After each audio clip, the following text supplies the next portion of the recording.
everyone, Katrina here, and today I'm going to teach you how to take the inverse of a 3x3 matrix using Gauss-Jordan elimination.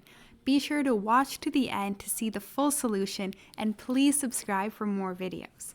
First of all, let's just denote what is the inverse. So we have that A multiplied by its inverse equals to the inverse of A multiplied by A, and this equals to the identity matrix, where the identity matrix has ones on all of its diagonal. So in my previous videos, we talked about determinants and invertibility properties. So we can see that if the determinant of some matrix A does not equal to 0, then it's invertible, which is exactly what we want to look at today. So when we have a 3x3 matrix, like this one here today, matrix A, we need to first check if the determinant equals to 0. If it's 0, then the matrix is singular and it's not invertible, but if it does not equal to 0, then it's invertible. Also, just so you know, in order to be invertible, it has to be a square matrix.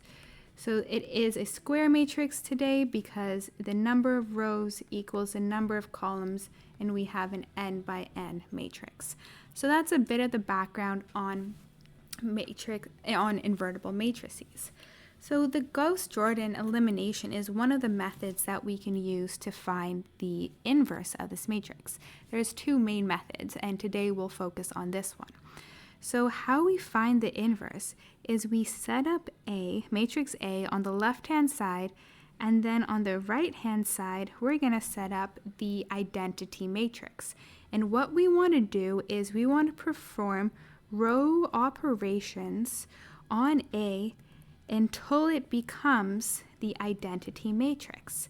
And then after we perform all these operations, what's left on the right-hand side is going to be our inverted matrix. So that's a really neat trick that we can do. So let's go ahead and set up our augmented matrix. So our augmented matrix is this matrix that has our matrix A and our identity matrix. So that means that our augmented matrix looks like the following. So we have our matrix A, 2, 1, 1, 1, 3, 2, and then we have 1, 0, 0, and we're augmenting it with our identity matrix, which again is just ones everywhere except for the zeros everywhere except for the diagonal, which has ones.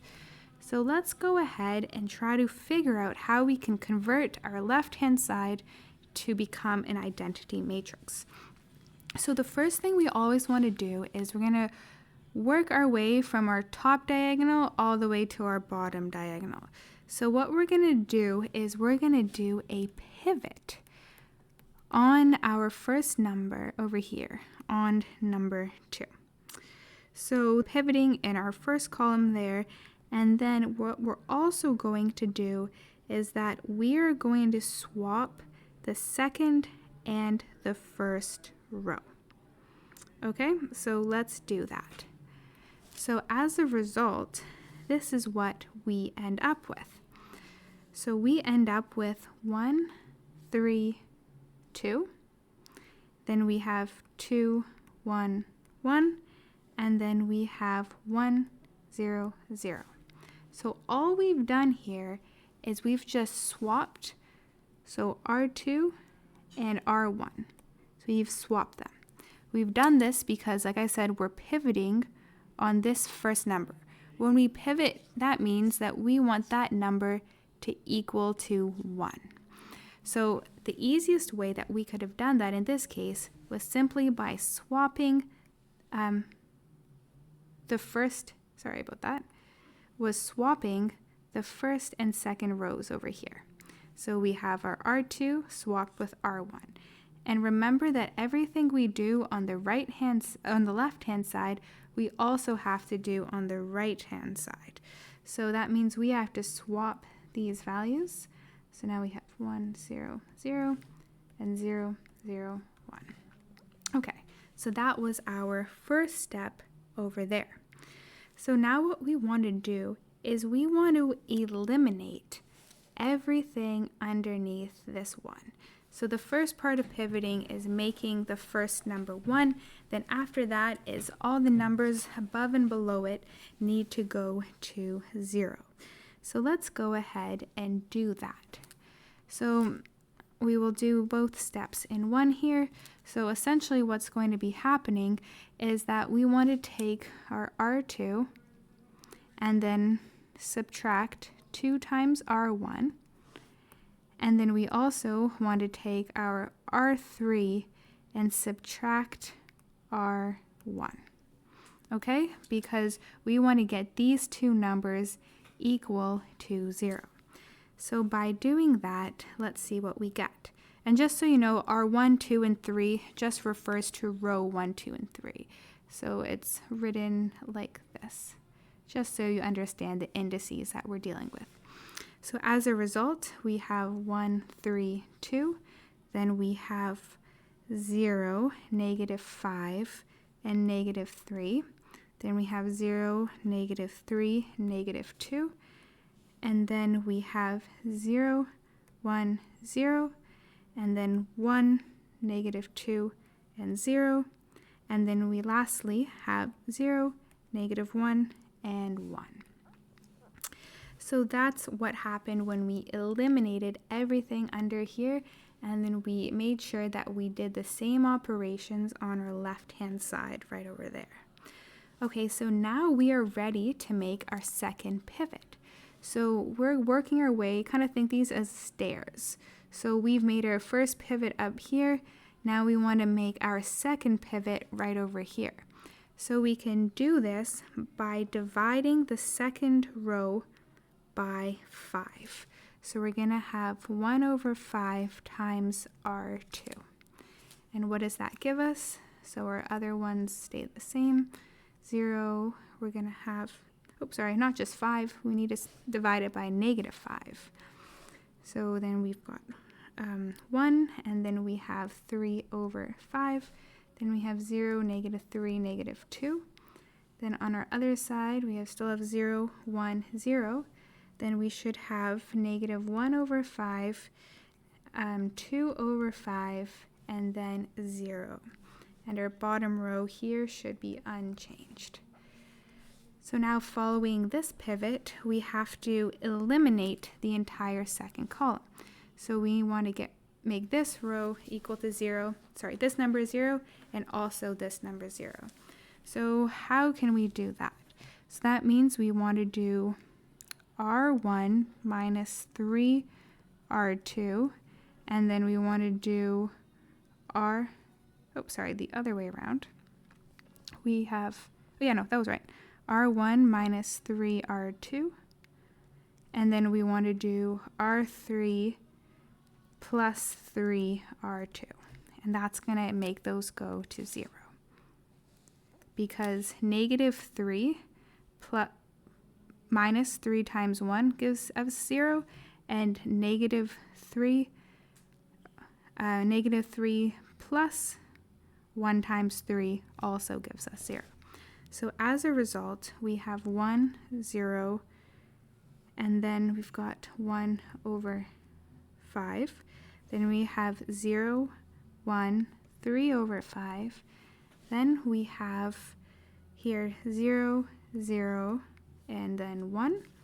We're going to see what our other side gives us. And we have, let's see what we've got here. Just want to make sure, this one over here should be negative 1 over 5. Because we have negative 2 over here plus 3 times R2, which gives us negative 1 over 5. And then on our other side, we've got 3 over 5, negative 1 over 5, and 0. Then we have negative 1 over 5, 2 over 5, and 0. Then our last row, we have negative 3 over 5, 1 over 5, and 1. Amazing. So now let's continue, and we can see that we have one last pivot that we need to make. So that means that we have to divide our R3, our third row, by negative 1 over 5. So let's see what that gives us. So as a result, we have 1, 0, 1 over 5, 0, 1, 3 over 5, then 0, 0, 1. Then on the other side, we have 3 over 5, negative 1 over 5, 0. Then we have negative 1 over 5, 2 over 5, 0. And lastly, 3, negative 1, and negative 5. Okay. So now what we have to do is we have to eliminate the third column. So everything above our last pivot has to go to 0. So we can go ahead and do that. So let's see what we would have to do there. So we would have to do, let's start with R1. So we'd have R1, then we would have to subtract 1 over 5 of R3. And then we would also have to do R2 minus 3 over 5 of R3, right? Because let's take a look at what that gives us. Here we would have 1 over 5 minus 1 over 5 times 1, which gives us 0. And for our second row, we have 3 over 5. And then we want to minus 3 over 5 of R3, which is 1, and that gives us to 0. So it's always good to double check your calculations as we go on. So after doing this, let's see what we're going to get. So we have 1, 0, 0, 0, 1, 0, and 0, 0, 1. And then on our other side, we have 0, 0, and then 1. And then we have, let's see, so 0, 0, 1. Then we have negative 2, 1, and 3. And then we have 3, negative 1, and negative 5. And hey, take a look.